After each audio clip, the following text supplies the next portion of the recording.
proposed by Professor Andrea Ferrara, who is Cosmology Professor at the Scuola Normale Superiore and Joint Professor at the Institute for the Physics and Mathematics of the Universe in Tokyo, has recently been awarded the very prestigious ERC Advanced Grant. The ERC is a European council that is composed of eminent scientists, and it offers competitive fundings, the most important being the Advanced Grant. The project's aim is to study the internal structure and the composition of the most ancient galaxies, and it will last 5 years. Professor, would you please describe the project and tell us which is the most important innovation? Yes, first of all, it's a project that has to do with cosmology. Cosmology is the study of the origin of the universe, and in particular we are interested in understanding the formation of the first galaxy, the very first galaxy. Of course, the universe in the past was very different from what we see around us today.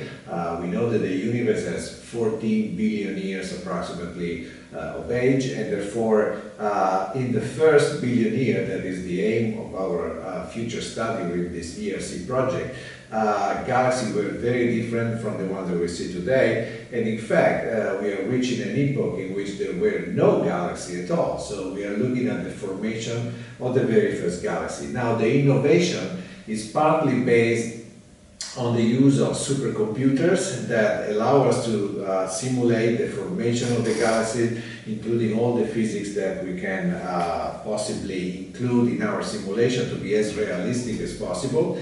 And on the other hand, we are also, there's a lot of innovation in the use of new telescopes and new data, and in particular two among them will be very important. The first one is the Atacama Large Millimeter Array called ALMA, a radio telescope in the Chilean mountains, and the second one is the successor to the Hubble Space Telescope, we will call James Webb Space Telescope. It will be launched next year, 2018. Perfect. And in which main phases will the project be organized? There will be essentially 3 main phases that combine exactly what I was saying, so numerical simulations and observations. So the first phase will be a preparatory phase in which we prepare and we try to understand all the key physical processes that we need to include in simulation. We want to test them separately before putting them jointly into these supercomputer simulations.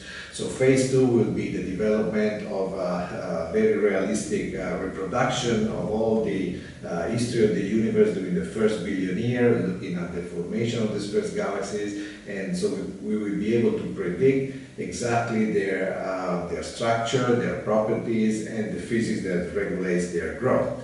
And so the third phase, we will combine these theoretical results with these observations, and so by matching theory and observation we will be able to test our model on the one side and also to guide the observation that will be performed with these very advanced and expensive instruments. Perfect. And finally, what do you expect to be able to tell science at the end of the project's 5 years? Well, we will be able to tell a much better story regarding our origins, the origin of galaxies like our own, but also the stars, so the first stars. The universe was a very different environment, and that environment was regulated not only by the evolution of the gas itself, but also the other component, which is very elusive, which is dark matter. So dark matter essentially regulates when and how galaxies form, regulates their properties. So by understanding in detail the internal properties of this galaxy, we will be able not only to shed some light on the formation of these very pristine systems, but also to understand better what is the role that dark matter has played throughout cosmic history. Perfect. Thank you for your time, and thank you. Thank you very much, and good luck to us.